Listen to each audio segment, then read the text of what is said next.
लेकिन इस तरीके से ना तो मेरे समाज का ना मेरा सर इस तरीके से ना झुकाओ सारी दुनिया के सामने ही मेरी आप सबसे अपील है हाथ जोड़ के। मैंने कभी नहीं कहा, कभी नहीं करी मैंने धर्म की राजनीति, ना मैं करूंगी। जब पार्टी का मुखिया बेटी बचाओ बेटी पढ़ाओ की जगह बेटी बचाओ बेटी पढ़ाओ बोले तो भाजपा के समर्थककार क्या बोलेंगे आप लोग अंदाजा लगा सकते हैं। अस्सलाम वालेकुम दोस्तों, मेरा नाम है शारिफ खान। आप लोग जानते हैं कि कुछ समाज के अंदर ऐसे गंदगी है, समाज के अंदर कुछ ऐसे लोग हैं जो किसी मुस्लिम व्यक्ति को आगे बढ़ता हुआ देखते हैं तो उनके अंदर ना उनको खुजली होने लगती है। आपको बता दूं, हमारी एक बहन है इकरा हसन, जो उत्तर प्रदेश से समाजवादी पार्टी की तरफ से सांसद हैं। इकरा हसन को आगे बढ़ते हुए देखा नहीं जा रहा है कुछ लोगों से, तो उनके खिलाफ ऐसी बातें, अनर्गल शब्दों का इस्तेमाल कर रहे हैं जिसकी इजाज़त हमारा प्रशासन और कानून नहीं देता। लेकिन ये असामाजिक तत्व हैं, इनका काम है केवल एक विशेष धर्म के किसी महिला को टारगेट करना। उनके बारे में अलग अलग अनर्गल बातें बोली गई थी पीछे भी, 1 महीना पहले आप जानते ही होंगे, क्योंकि ये वीडियो बहुत ज़्यादा वायरल हुई थी, सारी दुनिया ने देखी थी कि इकरा हसन ने कैसे लोगों से अपील की थी। और एक बार फिर से इकरा हसन ने अपील की है कि मैं आप लोगों से हाथ जोड़कर ये गुजारिश करती हूँ कि मेरे समाज या मेरे बारे में अनर्गल बातें मत बोलो। बहुत सारी ऐसी चीज़ें हुई हैं जिसने उनके मन को बहुत ही ज़्यादा दुख पहुँचाया है।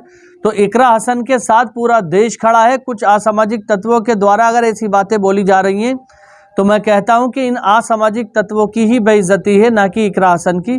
इस सब पर बातचीत करने के लिए ब्राह्मण समाज का एक लड़का जिसका नाम है मोहित शर्मा, वो मौजूद है और वो बता रहा है, असामाजिक तत्वों को चेतावनी दे रहा है कि इकरा हसन के बारे में बोलने से पहले 100 बार सोच लेना, जेल भिजवाने का काम करेंगे तुम लोगों को अगर इस तरह की अनर्गल बातें इकरा हसन के बारे में बोली जाएंगी तो।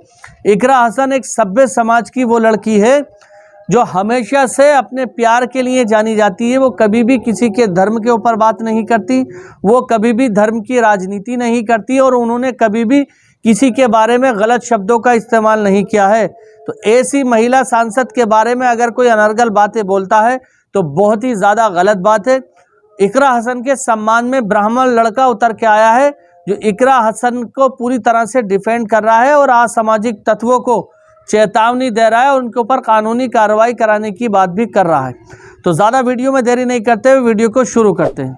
जब पार्टी का मुखिया बेटी बचाओ बेटी पढ़ाओ की जगह बेटी बचाओ बेटी पढ़ाओ बोले तो भाजपा के समर्थककार क्या बोलेंगे आप लोग अंदाजा लगा सकते हैं। इससे पहले भी आपने इकरा हसन के ऊपर देखा होगा, एक व्यक्ति अभद्र टिप्पणी करता है, उनकी शादी को लेकर बात करता है और किस तरीके की अपमानजनक बातें कहता है वो पूरे देश ने सुनी और देखी। और बड़ी बात यह है कि जहां सरकार नारे लगाती है बेटी बचाओ बेटी पढ़ाओ के, वहां सबसे ज्यादा शोषण और सबसे ज्यादा आपत्तिजनक शब्द महिलाओं के लिए यूज किए जाते हैं, महिलाओं के लिए कहे जाते हैं। लेकिन वो प्रदेश का मुख्यमंत्री वहाँ बिहार में चुनावी यात्रा कर रहा है, जिस प्रदेश में बेटियों की इज्जत और आबरू लूटी जा रही हो, वहाँ प्रदेश का मुख्यमंत्री दूसरे प्रदेश में जाकर चुनावी प्रचार। बिहार के नौजवान उस पल को याद करके बैठे थे जब बिहार की राजधानी पटना के अंदर नौजवानों के ऊपर लाठी और डंडे बरसाए गए। लेकिन ये मुख्यमंत्री जो यूपी से बिहार पहुंच गया फुदक कर, ये कर्नाटक से लेकर यूपी से लेकर बिहार से लेकर दिल्ली तक जहां भी चुनावी यात्रा करने जाता है, हर जगह सिर्फ एक ही काम करता है, वो घिसा पीटा काम और वही घिसा पीटा भद्दा डायलॉग हिंदू और मुसलमान को लेकर।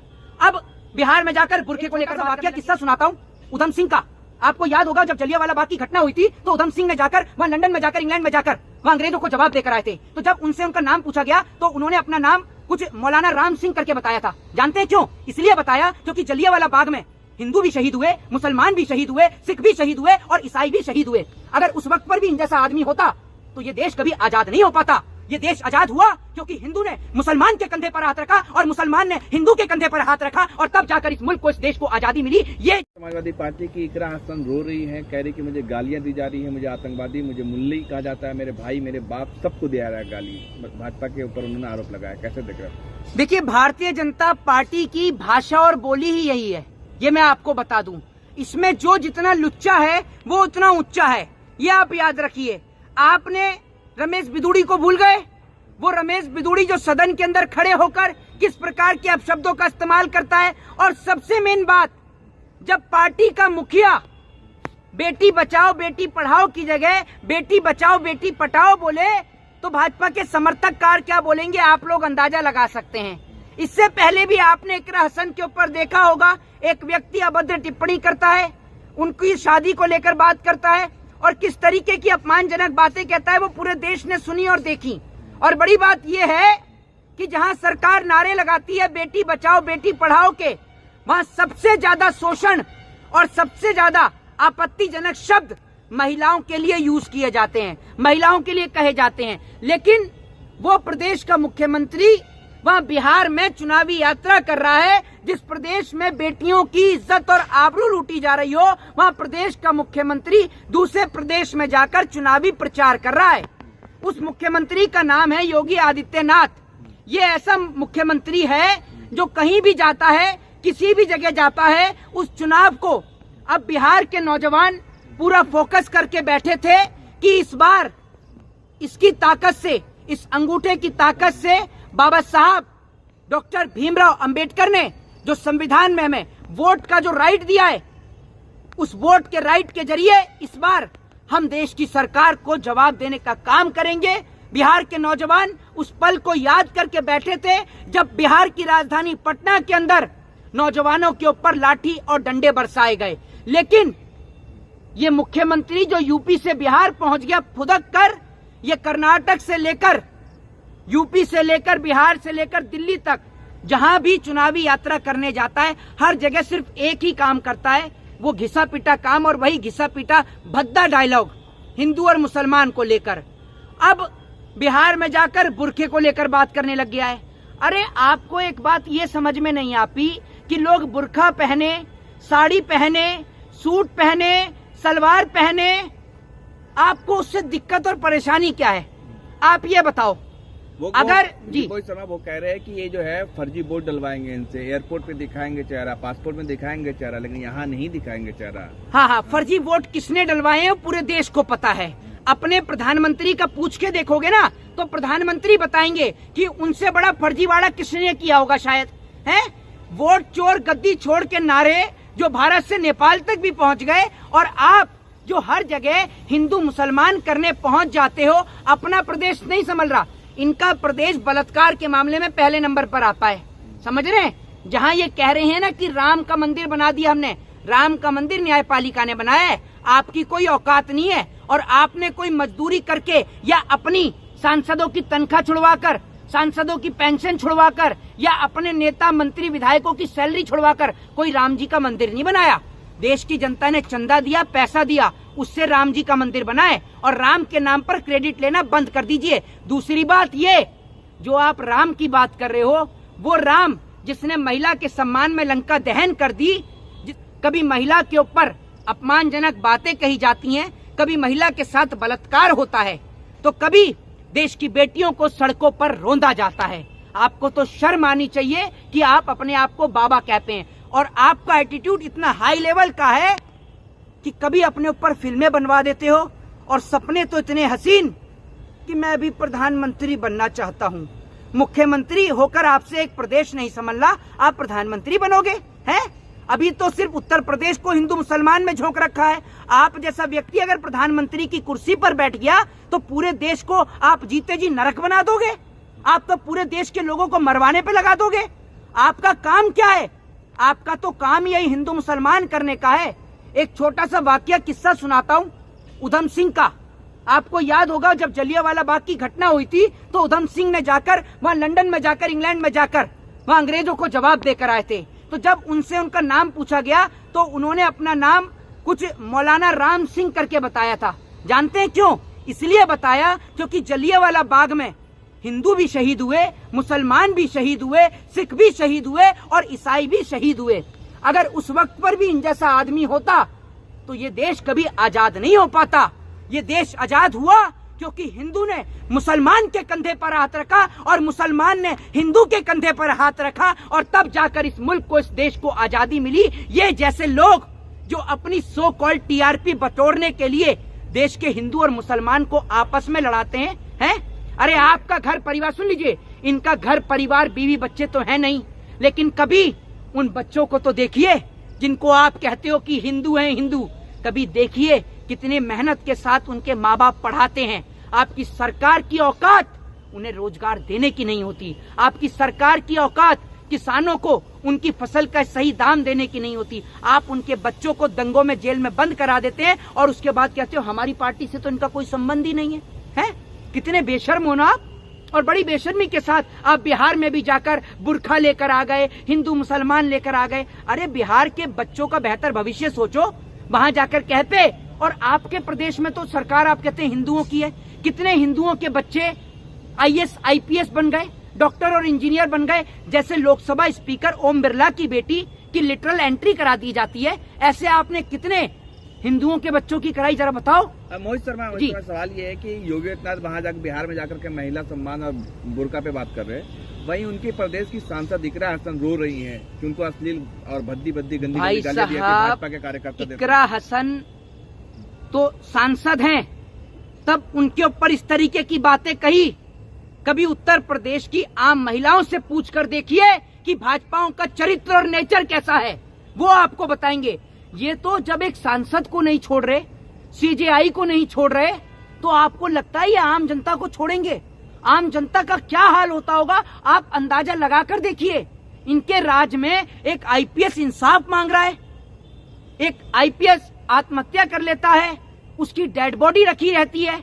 तो ये इतने बेशर्म लोग हैं कि चुनाव की यात्रा कर रहे हैं। कल तक, आज जो वहां बुरखे की बात कर रहे हो, ये जो तालिबान है जिन्होंने कहा था कि एक भी मुस्लिम महिला नहीं आएगी, ये तालिबान किसी मठ का मठाधीश है योगी जी? है? बता तो दो जरा। जिसको लेकर आपके प्रधानमंत्री इतनी तेज चिल्लाते थे कि शायद गला भी बैठ जाता होगा उनका कि good terrorism, bad terrorism, good Taliban, bad Taliban.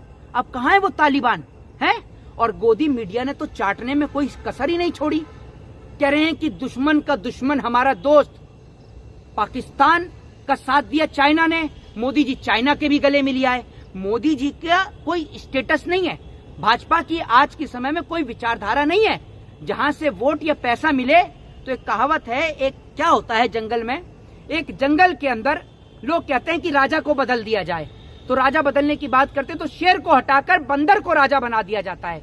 ये कुछ घटना हमारे देश से मिलती जुलती है। तो शेर को हटा के जब बंदर को राजा बना दिया जाता है, तो शेर जो है एक बकरी के बच्चे को उठाकर ले जाता है। बकरी भक्ति भक्ति राजा के पास जाती है और जाकर कहती है कि महाराज महाराज, मेरे बच्चे को शेर उठाकर ले गया, आप मेरे साथ जल्दी चलो। तो बंदर कहता है चलो फटाफट चलो। तो बंदर चलता है, वहां शेर जो है वो बकरी के बच्चे को लेके बैठा होता है। बंदर इस डाली से उस डाली, उस डाली से इस डाली, इस डाली से उस डाली और उस डाली से इस डाली कूदता रहता है। तो बकरी की माँ कहती है कि क्या कहते हैं कि आप मेरे बच्चे को बचाओगे या नहीं बचाओगे, शेर उसको खा जाएगा। तो बंदर जवाब देता है, मैडम हमारी मेहनत में कोई कमी नहीं है, हमारे एफर्ट में कोई कमी नहीं है। अब आपका बच्चा बचे या ना बचे, हमने कोशिश तो पूरी करी है। वही स्थिति प्रधानमंत्री की है। देश महंगाई से जूझ रहा है, बेरोजगारी से जूझ रहा है, और ये पता नहीं 18-18 घंटे काम कौन सी मील में कर रहे हैं कि देश का भट्टा बिठा दिया और ये 18 घंटे काम कर रहे हैं। कोई आदमी 8 घंटे भी काम करता है तो भी वो अच्छा खासा कमा लेता है, ये 18 घंटे काम करके सिर्फ देश का बेड़ा गर्क कर रहे हैं। ये बात आज बिहार की जनता को सोचनी चाहिए कि वो वक्त को याद करना चाहिए, वो दौर को याद करना चाहिए। अभी 10 दिन बाद छठ पूजा है, वो बिहार जहाँ पूरी दुनिया में उगते सूरज को जल चढ़ाया जाता है, वहाँ बिहार में ढलते सूरज को अर्घ दिया जाता है छठ पूजा में। भगवान सूर्य देव की पूजा का वो पर्व, वो छठ पूजा का पर्व, जिसे देश विदेश दुनिया में रहने वाले, कोने कोने में रहने वाले हमारे बिहारी भाई बड़े हर्षोल्लास के साथ मनाते हैं। अपने मुस्लिम भाइयों के घर में, अपने सिख भाइयों के घर में, अपने ईसाई भाइयों के घर में मिठाई भेजते हैं, उनके घर में अच्छे कपड़े भेजते हैं, सब चीज भेजते हैं, और बड़े खुशी के साथ भगवान सूर्य देव जब अस्त हो रहे होते हैं तो उनको जल चढ़ाया जाता है। वो छठ के पर्व में आप देखिएगा कि किस तरीके से बिहार के लोग बेचारे एक डिब्बे में कई कई हजार लोग, बाथरूम जो टॉयलेट करने के लिए होता है, उस बाथरूम के डिब्बे से लेकर ट्रेन की छतों तक बैठे हुए नजर आएंगे। तो दोस्तों देखा आपने, इस तरह के भी लोग होते हैं जो चाहे किसी भी समाज से आते हो। मोहित शर्मा हमारा ब्राह्मण भाई है, हिंदू लड़का है, लेकिन उसकी जो बुद्धि है, उसकी जो सोच विचार है वो बहुत सही है। हमेशा ये कहते हैं कि एक नज़र से देखना चाहिए भारत के अंदर रहने वाले हर एक व्यक्ति को, लेकिन असामाजिक तत्वों को ये बात समझ में नहीं आती। उनका काम होता है कि अगर दूसरे विशेष समुदाय का कोई व्यक्ति आगे बढ़ रहा है, लोग उसकी इज्जत कर रहे हैं, लोग उसको फॉलो कर रहे हैं, तो उसकी टांग पकड़ के उसके नीचे खींचने का काम करो, उसके बारे में ऐसे शब्द कहो जिससे कि वो टूट जाए। लेकिन आपको बता दूं कि इकरा हसन कोई टूटने वाली कमज़ोर महिला नहीं है। लोगों ने उन्हें इतना प्यार दिया कि उन्हें चुन करके सांसद बनाया है उत्तर प्रदेश अखिलेश यादव समाजवादी पार्टी से। तो मैं आपको बता दूं कि अखिलेश यादव ने भी इस पर टिप्पणी की थी। अखिलेश यादव ने भी कहा था कि बहुत गलत बात है, इस तरह से बातें कर रहे हैं, उन लोगों को नसीहत दी थी। लेकिन अब क्या ही कहा जा सकता है, असामाजिक तत्व तो समाज के अंदर गंदगी घोलने का काम ही करते हैं। इनकी जुबान गंदी होती है तो ये समझते हैं कि दुनिया में ऐसे ही गंद हम फैलाते रहेंगे, लेकिन ऐसा नहीं है। हमारे देश के अंदर कानून व्यवस्था है, अगर ऐसे लोग कोई भी गंद मचाने का काम करेगी या करेंगे तो फिर इनको जेल में डालने का काम भी किया जाएगा। तो दोस्तों, वीडियो अगर अच्छी लगी हो तो हमारे चैनल को सब्सक्राइब करके बेल आइकन पर ऑल का बटन जरूर सेलेक्ट करें। मिलते हैं अगली वीडियो में, तब तक के लिए खुदा हाफिज, जय हिंद, जय भारत।